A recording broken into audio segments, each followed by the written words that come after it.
big safe plate. And I'm gonna spray this with some cooking spray, sugar, flour, eggs, butter, and almond extract.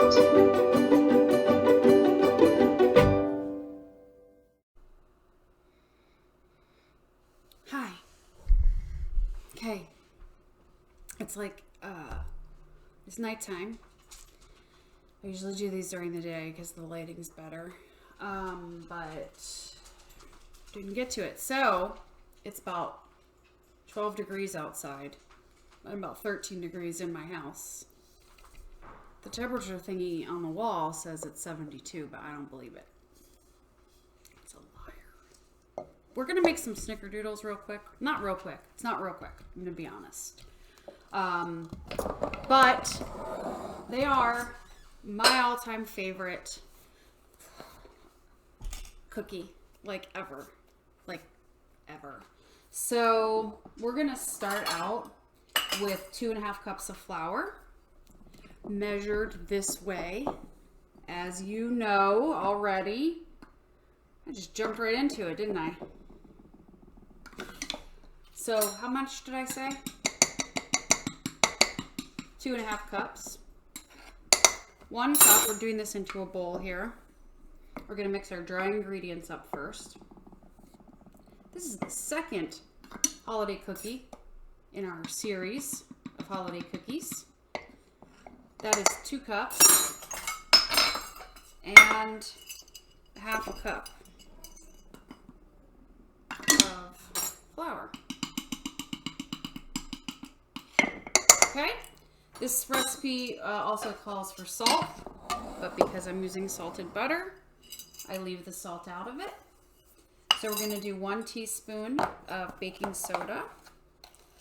And then the key ingredient, other than the cinnamon in Snickerdoodles, cream of tartar.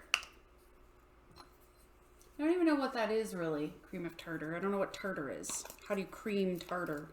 A tartar, I don't know. 2 teaspoons. It's a lot, but that's what gives it that tart flavor. And then the salt, which we're leaving out. So I'm just gonna like whoosh that around real quick. And then we're gonna move on to our wet ingredients, which we're gonna do in the mixer. And we're gonna start off with 1.5 cups of sugar, which we don't have to measure carefully. How you guys doing? Good? Whew. And then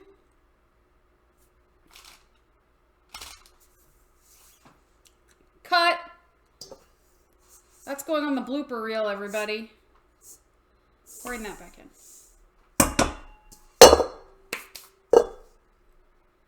Now we're going to move on to our butter. 1 stick of butter. Softened, of course. Amazingly, I remembered to take it out earlier. Well, that's because I thought I was going to be doing this earlier. And then also 8 tablespoons of shortening. I happen to have butter flavored shortening because why not? So 8 tablespoons or a 1/2 stick, or no, I'm sorry, that would be a full stick of shortening. And I'm going to get that going in here because we want the butter and shortening and the eggs and the sugar to get really, really, really super fluffy. So I'm going to get that going. Get the butter starting. Okay, I have the butter kind of mixed up a little bit, so I'm going to add in 1.5 cups of sugar. And I'm going to add in 2 eggs. And I'm going to let the mixer go here for a good 3-4 minutes. And I'll be right back. Okay, so to recap, I have 2.5 cups of flour, a teaspoon of baking soda, and 2 teaspoons of cream of tartar in this bowl. I would have added a 1/2 teaspoon of salt if I wasn't using salted butter, but I am using salted butter. There's 1 stick of salted butter, which is 8 tablespoons, 8 tablespoons of shortening, and 2 eggs, which I have whipped until fluffy, scraping down the sides as I go. So now I'm going to add my dry ingredients into this mixture here. So I incorporated all of the flour mixture into the butter mixture, and we're ready to start the next phase of the process by making a cinnamon and sugar mixture. It's going to be, I'd say, about a half a cup of sugar. Let's start with that-ish, right? It doesn't really matter. We're going to add a little more, actually. And some cinnamon. Again, you just kind of do this to taste. I like a lot of cinnamon, and we mix up our mixture.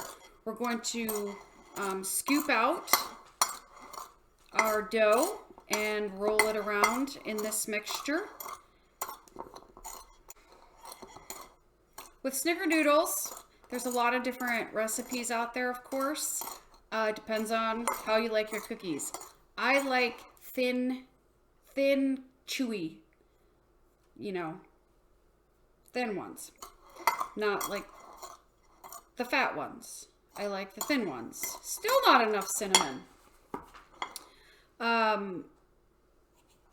So that's the recipe that I have, that I use. It's also in the family cookbook, of course, because I've been having Snickerdoodles at holiday time for my whole entire life. Okay? So, what we're going to do is scoop out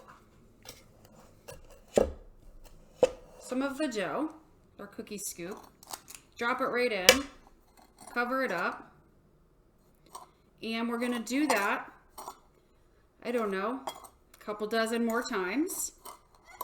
We're going to put it in a 350-degree oven, and that is that, friends. Not much to it. It is, again, time intensive, but well worth it. If you've never had a Snickerdoodle, well, I don't even know what to say to that. So I will be back when I have something to show you when it comes out of the oven.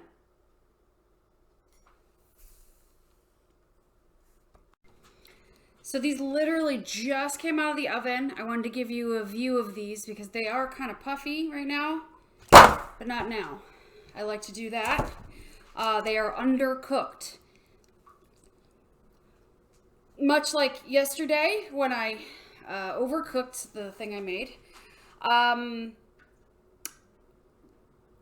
It's critical, honestly. The window is really narrow in these being, and just err on the side of undercooked, which I think I did. I think these are definitely going to be undercooked, but we're going to leave them, again, critical to leave them on the pan for at least, I'd say 3 minutes to let them continue cooking before you put them onto a cooling rack. So let me note this. Also, I used parchment paper. I don't always use parchment paper, but when I do, well, things don't stick to the pan. With Snickerdoodles, I don't know. Sometimes I've had sticking issues, so I use it. Yeah, these are undercooked. What I was saying was, I checked, because that felt really fast to me. I checked the time that I started, which was at about 5:45. I checked sort of the timestamp on the video, and that's when I hit record, when I started. It is currently 6:19. Not too bad. While these were in the oven, I went ahead and scooped the rest of these. So I only made 6 because, well, that's all that I can eat in one sitting. So why make them all? As per usual, I am going to put them in the freezer. Isn't that amazing? The number, they just fit like that. True. Not lying. 1, 2, 3, 4. Whatever, however many's in there, it's the right amount. And this is empty. Telling the truth. I don't know why you would think I would lie about a thing like that, but so it made this many. I'm going to put these in the freezer, let them get frozen, and then I'm going to move them into a Ziploc bag so they're not taking up so much room in my freezer. That's a universal problem. I'm going to stick these back in the oven for a minute, but I really didn't want to miss the opportunity to tell you to take them out. But I took them out too early. Really having a hard time. So yeah, Snickerdoodles. Cookie number 2. I'm on a roll.